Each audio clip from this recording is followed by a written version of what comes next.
Wow! Onion dosa. My choice is always onion dosa. Vegetable dosa. It's my choice. Podi dosa. My choice is podi dosa. Wow! Masala dosa. It's always my choice. Dosa வகைகளில் ஒவ்வொருவருக்கும் ஒவ்வொரு choice இருக்கலாம். ஆனால் எல்லா வகை தோசைகளுக்கும் ஒரே choice இதயம். வணக்கம். செய்திச் சுருக்கம். காங்கிரஸ் பார்லிமெண்ட் குழு தலைவராக சோனியா மீண்டும் தேர்வு. டெல்லியில் இன்று நடந்த காங்கிரஸ் செயற்குழு கூட்டத்தில் லோக்சபாவுக்கு புதிதாக தேர்வான எம்பிக்கள் மற்றும் ராஜ்யசபா எம்பிக்கள் பங்கேற்றனர். அதில் அந்த கட்சி சார்பில் பார்லிமெண்ட் குழு தலைவராக சோனியாவின் பெயரை காங்கிரஸ் தலைவர் மல்லிகார்ஜுன கார்கே முன்மொழிந்தார்.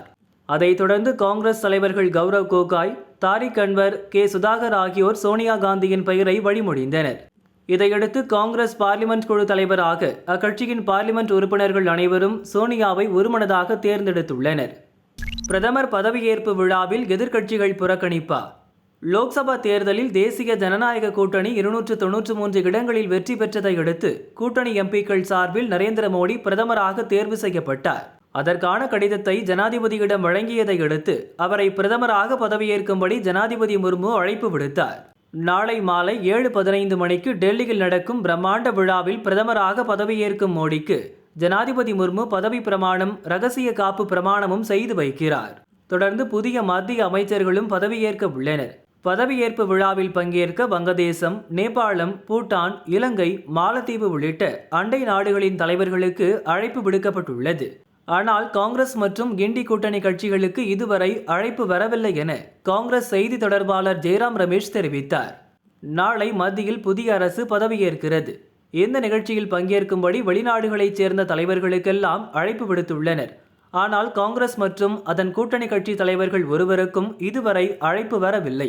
எப்போது அழைப்பு வரும் என்றும் தெரியவில்லை. ஒருவேளை அழைப்பு வந்தால் அதில் பங்கேற்பதா இல்லையா என்பது பற்றி பிறகு முடிவெடுப்போம் எனவும் ஜெயராம் ரமேஷ் கூறினார். अभिषेक बनर्जी के शपथ ग्रहण समारोह के लिए सिर्फ अंतर्राष्ट्रीय नेताओं को निमंत्रण गया है. अभी तक हमारे नेताओं को निमंत्रण नहीं आया है. जब हमारे इंडिया जनबंधन के नेताओं को निमंत्रण आएगा, अगर वो आएगा, उस पर हम विचार करेंगे. सर, இந்தியா வேறு பாரத் வேறு, கவர்னர் ரவி விளக்கம். கோவையில் புதிய பாரதத்தில் கல்வி சீர்திருத்தங்கள் என்ற தலைப்பில் 2 நாட்கள் கருத்தரங்கு நடைபெற்று வருகிறது. இதில் கவர்னர் ரவி சிறப்பு விருந்தினராக கலந்து கொண்டார். தமிழக பாடத்திட்டத்தில் தேசிய விடுதலை இயக்கங்கள் பற்றிய பாடங்கள் தவிர்க்கப்பட்டுள்ளன என்று குற்றம் சாட்டினார். தமிழகத்தில் தேசிய அளவிலான சுதந்திர போராட்ட தலைவர்கள் பற்றிய பாடங்கள் இல்லை. பிரிட்டிஷ் ஆதிக்கத்தின் மிகைப்படுத்துதல், திராவிட இயக்கங்கள் குறித்த பாடங்களே உள்ளன. இந்தியா என்பது அந்நியர்கள் அடையாளப்படுத்திய வார்த்தை. இந்தியா என்பதும் பாரத் என்பதும் ஒன்றல்ல. ஆங்கிலேயர் வரும் முன்பு வரை நூற்றாண்டுகளாக பாரத் என்றே அழைக்கப்பட்டு வந்தது. பாரத் என்றால் ஒளி என்று பொருள். பாரத் என்பதை காஷ்மீர் முதல் கன்னியாகுமரி வரை புரிந்து கொள்ள முடியும்.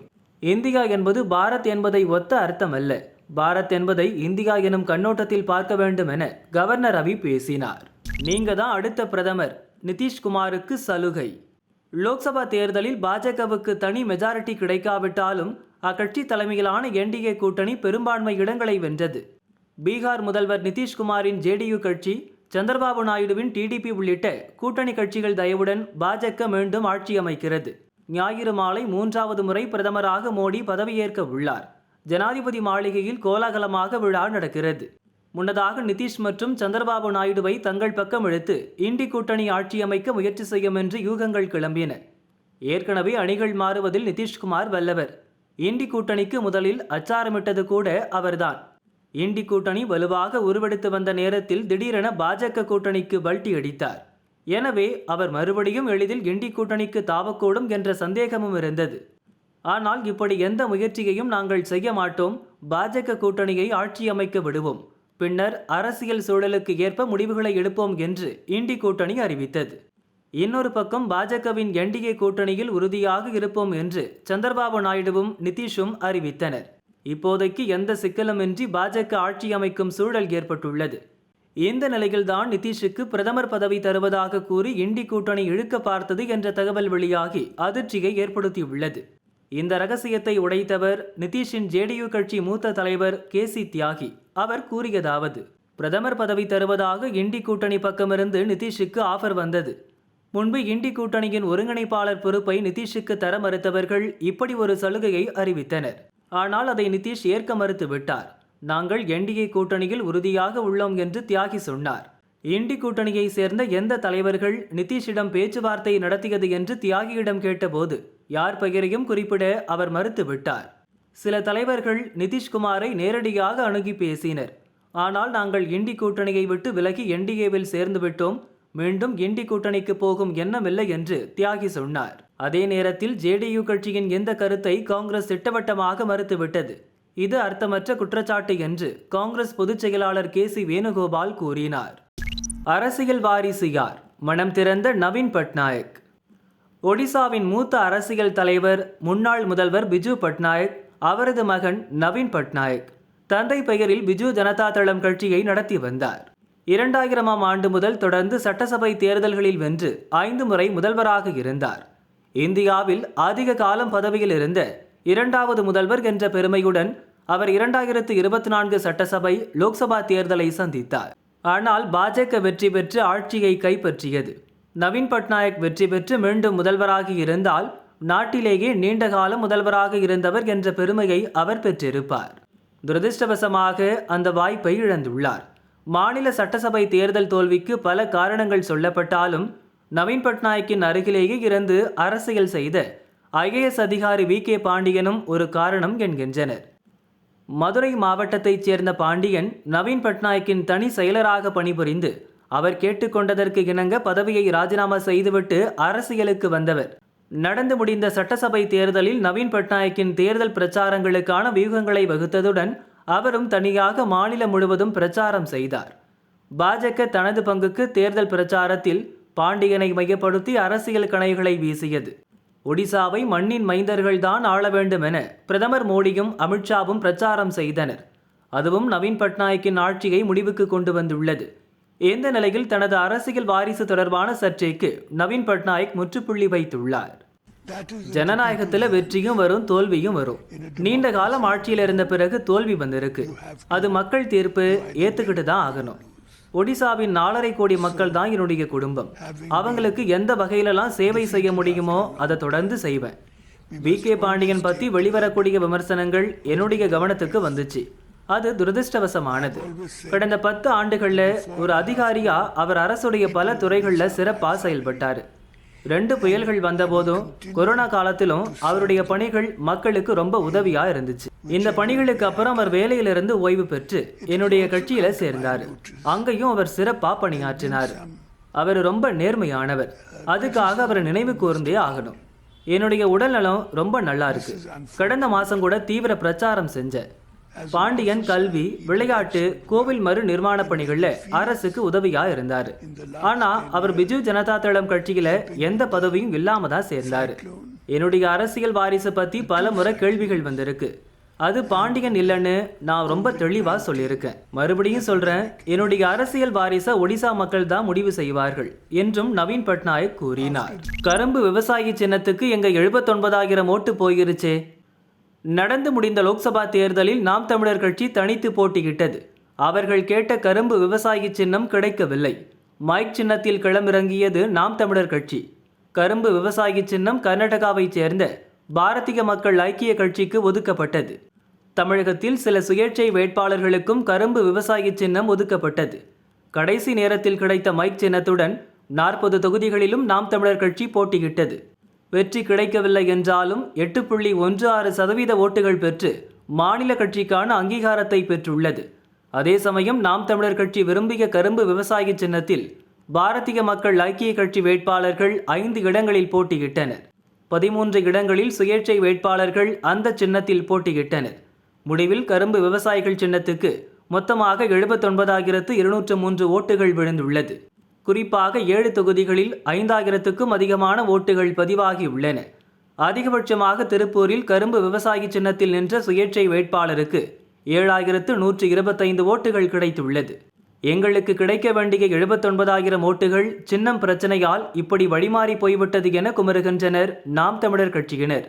தேர்தல் ஆணையத்தினுடைய சட்டத்திற்கு புறம்பான, விதிகளுக்கு புறம்பான ஒரு மாறுபட்ட செயல்பாடுகளின் காரணமாக நாம் தமிழர் கட்சிக்கு கிடைக்க வேண்டியிருக்கிற அந்த விவசாய சின்னம், கரும்பு விவசாய சின்னம் கர்நாடகாவில் பதிவு செய்யப்பட்டிருக்கிற பாரதிய பிரதஜா கட்சி அப்படின்ற சொல்லப்படுகிற ஒரு கட்சிக்கு வந்து கொடுக்கப்பட்டுச்சு.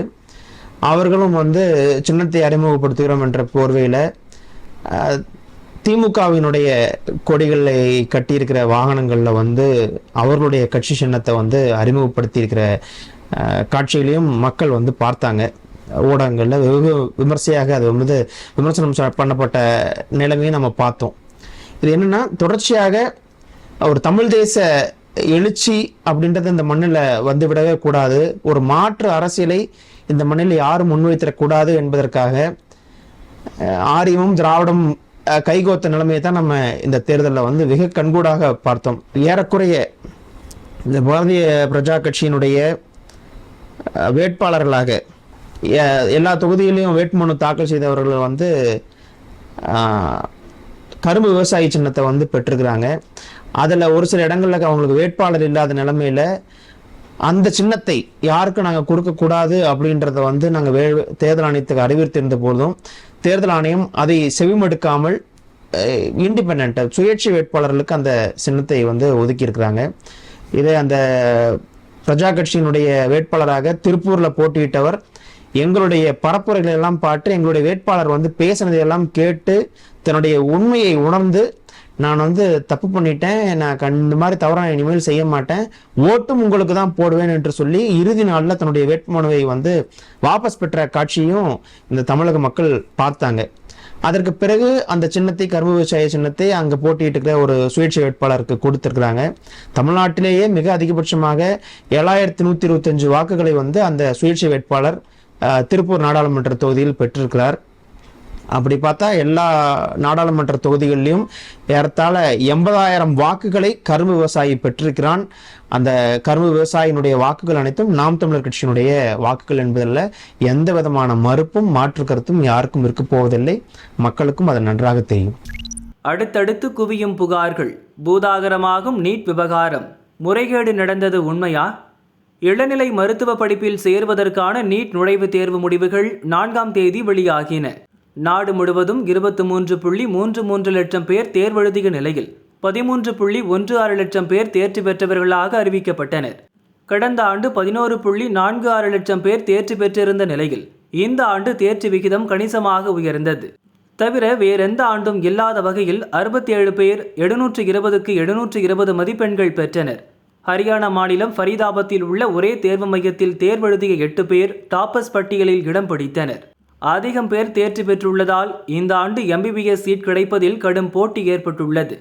நீட் தேர்வில் கடும் குளறுபடி நடந்துள்ளதாக மாணவர்கள் தரப்பிலும் அரசியல் கட்சிகளும் குற்றம் சாட்டுகின்றன. நீட் தேர்வு வினாத்தாள் முன்கூட்டியே கசிந்ததாகவும் நீட் தேர்வில் முறைகேடு நடந்ததாகவும் திமுக தலைவர் ஸ்டாலின், சமாஜ்வாதி தலைவர் அகிலேஷ் யாதவ் உள்ளிட்ட எதிர்க்கட்சி தலைவர்களும் குற்றம் சாட்டினர். லோக்சபா தேர்தல் முடிவுகள் வெளியான அதே நாளில் தேசிய அளவில் முக்கியத்துவம் வாய்ந்த நீட் தேர்வு முடிவுகளும் வெளியானதும் சர்ச்சையை கிளப்பியது. பல மாநிலங்களைச் சேர்ந்த மாணவர்கள் அவரவர் மாநில ஹைகோர்ட்டுகளில் வழக்கு தொடர்ந்துள்ளனர். டெல்லி ஹைகோர்ட்டிலும் இந்த வழக்கு விசாரணைக்கு வந்துள்ளது. 12ஆம் தேதி மறு விசாரணை நடக்க உள்ளது. இந்த விவகாரம் பூதாகரமான நிலையில் இதுகுறித்து மத்திய உயர்கல்வி செயலர் சஞ்சய் விளக்கமளித்துள்ளார். சுப்ரீம் கோர்ட் வழிகாட்டுதல் படியே நீட் தேர்வு நடத்தப்படுகிறது. கருணை மதிப்பெண் வழங்கியதால் மைனஸ் மதிப்பெண் பெற்றவர்களும் பிளஸ் மதிப்பெண் பெற்றுள்ளனர். தேர்வு நடத்திய விதத்தில் எங்கும் சமரசம் செய்யவில்லை, எந்த முறைகேடுகளும் நடக்கவில்லை. வினாத்தாள் கசிவு என்ற பேச்சுக்கே இடமில்லை. நேர இழப்பு புகார் தெரிவித்த 1563 மாணவர்களுக்கு கருணை மதிப்பெண் வழங்கப்பட்டது.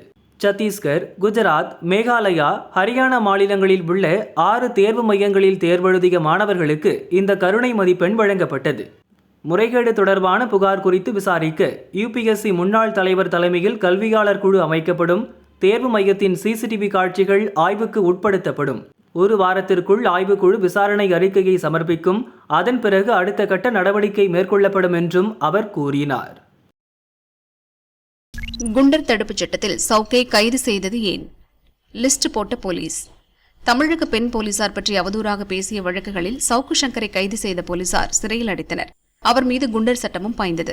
இதற்கிடையே சென்னை ஹைகோர்ட்டில் சவுக்கு சங்கர் தாயார் ஆட்கொணர்வு மனு தாக்கல் செய்தார். இதை விசாரித்த நீதிபதி ஜெயச்சந்திரன் எதன் அடிப்படையில் சங்கர் குண்டர் சட்டத்தில் கைது செய்யப்பட்டார் என்று கேள்வி எழுப்பினார். குண்டர் சட்ட உத்தரவு சட்டப்படி பிறப்பிக்கப்படவில்லை என்று ஏற்கனவே நீதிபதி சுவாமிநாதன் சொன்னதை சுட்டிக்காட்டினார். தனிநபர் சுதந்திரம் முக்கியம், குண்டர் சட்டத்தில் ஷங்கரை கைது செய்தது சரிதானா என்று கோர்ட் முடிவு செய்ய வேண்டும். எனவே இது தொடர்பாக சென்னை போலீஸ் கமிஷனர் பதில் மனு தாக்கல் செய்ய வேண்டும் என்று கூறியிருந்தார். இந்த நிலையில் போலீஸ் கமிஷனர் சந்தீப் ராய் ரத்தோர் சார்பில் பதில் மனு தாக்கல் செய்யப்பட்டுள்ளது. அதில் கூறியிருப்பதாவது: ஷங்கருக்கு எதிரான ஆதாரங்களை ஆய்வு செய்துதான் குண்டர் சட்டத்தில் கைது செய்தோம். அவர் மீது தனிப்பட்ட காழ்ப்புணர்ச்சி எதுவும் இல்லை. பொது அமைதிக்கு பங்கம் விளைவிப்பதை தடுக்க அவரை குண்டர் சட்டத்தில் கைது செய்துள்ளோம். இதற்கு அரசுக்கு அதிகாரம் உள்ளது. குண்டர் சட்டத்தில் கைது செய்து பிறப்பித்த உத்தரவை அறிவுரை கழகத்தின் ஆய்வுக்கு தமிழக அரசு அனுப்பி வைத்துள்ளது. மனுதாரர் அங்கு முறையிடாமல் ஹைகோர்ட்டை அணுகியுள்ளார். எனவே இந்த வழக்கை தள்ளுபடி செய்ய வேண்டும் என போலீஸ் கமிஷனர் கூறியுள்ளார்.